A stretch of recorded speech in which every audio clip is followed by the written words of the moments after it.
You See What I See, exclusive on Spotify. Download Anchor untuk bikin podcastmu gratis.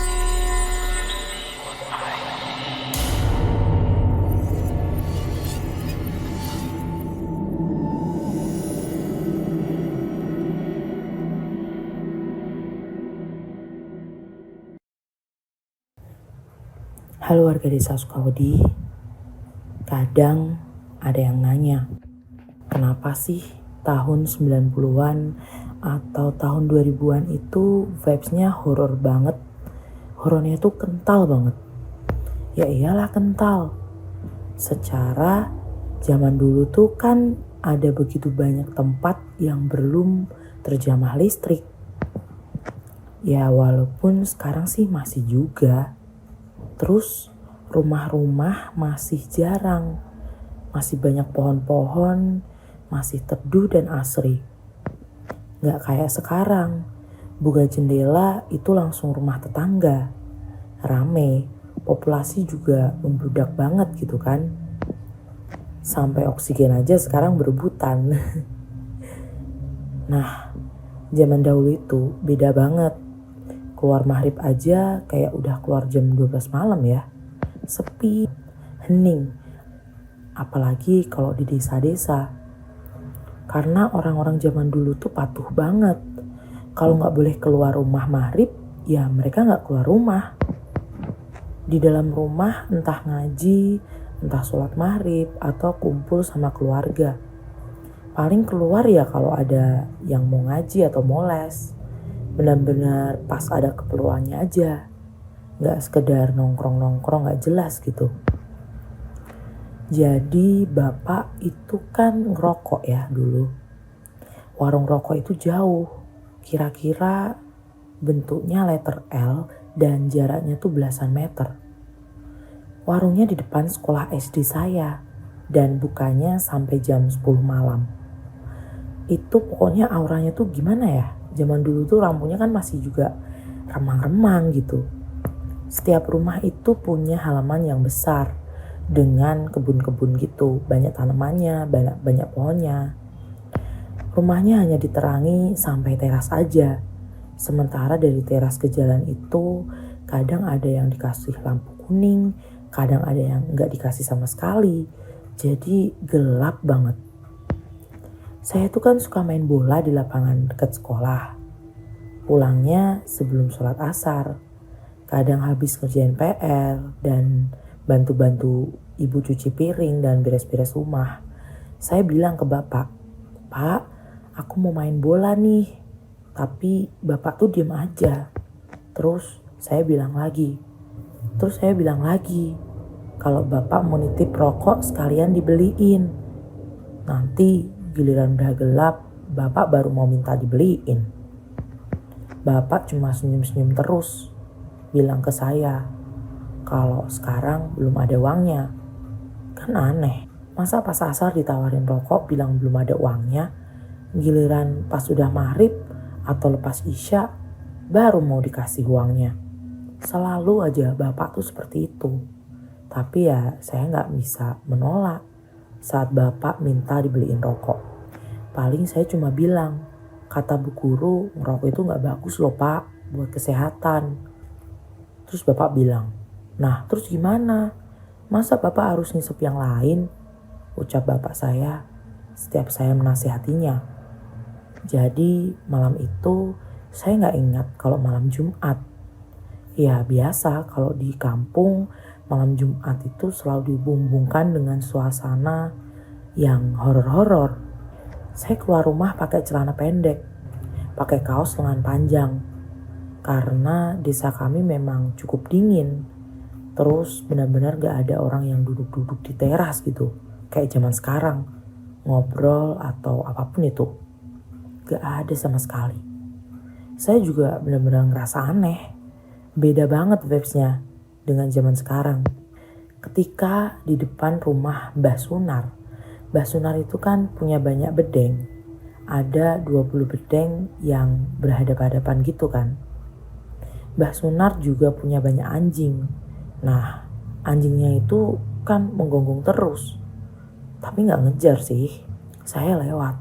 Kok tumben anjing-anjingnya ini rame banget, pikir saya waktu itu. Nah, sudah ngelewatin Mbak Sunar, saya ngelewatin kebun yang cukup panjang sebelum sampai ke sekolahan saya. Di kebun itu ada seorang gadis pakai seragam sekolah. "Mbak, cari apa Mbak?" tanya saya. Waktu itu kan saya pikir barangnya jatuh di sekitar sungai kecil di depan kebun itu. "Nyari mataku," ucapnya waktu itu kan. Saya pikir mbaknya itu gak mau diganggu dengan bilang kayak gitu. Saya nangkapnya sih dia ketus gitu. Gak suka dengan pertanyaan saya karena dianggap sudah mengganggunya gitu. Jadi kayak ngasal aja gitu jawabnya. "Ya udah deh, kalau gak mau dibantuin," ucap saya. Saya berjalan ke warung yang ada di depan sekolah. Saya panggil-panggil Om Yono.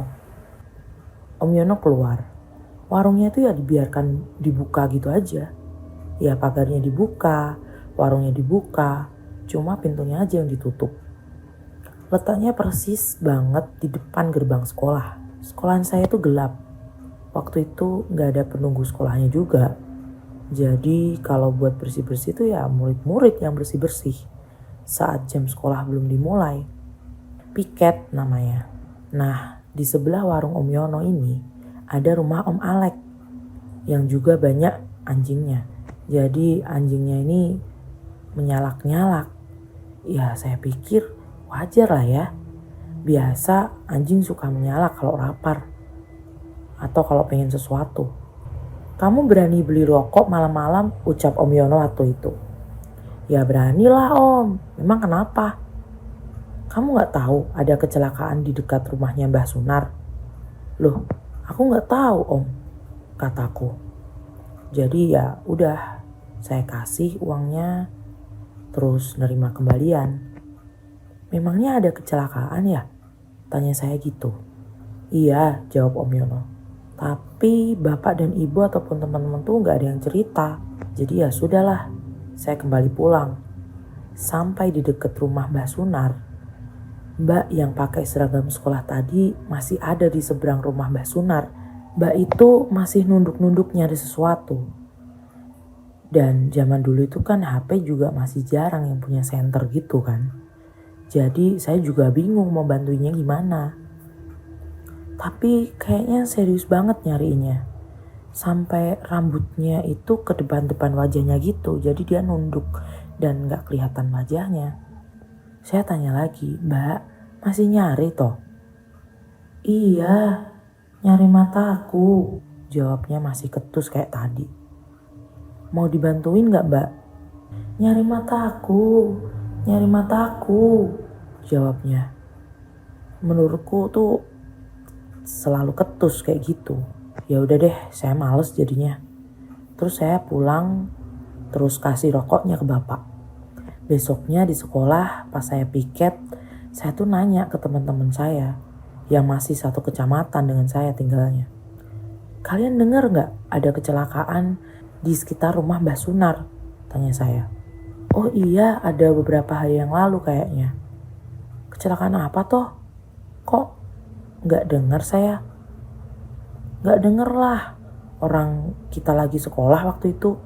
Terus teman saya cerita, katanya kecelakaannya tuh tabrak lari gitu. Padahal ya kampung kami ini enggak yang lalu lalang banget motornya. Yang punya motor aja masih jarang gitu. Terus kok bisa? Iya bisa, soalnya korbannya itu mohon maaf ya cewek tunanetra yang gak bisa lihat. Yang bawa motor itu pas lagi mabuk. Entah gimana ceritanya. Katanya tuh kelindes. Terus ceweknya masuk ke sungai gitu pokoknya. Saya jadi inget cewek yang bilang nyari mataku. Saya gak tahu itu cewek tuh korinya si korban itu atau bukan. Terus saya pulang sekolah. Saya lewatin jalan itu dan semalam teringat sesuatu. Mbak-mbak yang pakai seragam SMP itu jangan-jangan korbannya. Terus dia nyari mataku gitu. Saya merinding. Terus dari kejadian itu, anjing-anjing Mbah Sunar itu selalu terlihat melolong. Bukan menyalak loh ya, beda. Melolongnya tuh panjang di depan sungai kecil itu. Katanya kalau dihubung-hubungkan dengan hal mistis, anjing-anjing itu sedang melihat sesuatu yang terkadang nggak bisa semua orang lihat. Tapi mungkin ada penjelasan ilmiahnya kali ya. Ya saya nggak ngerti. Wallahualam. Kamu punya pengalaman horor? Kirim ceritamu ke podcast.ceritahoror@gmail.com.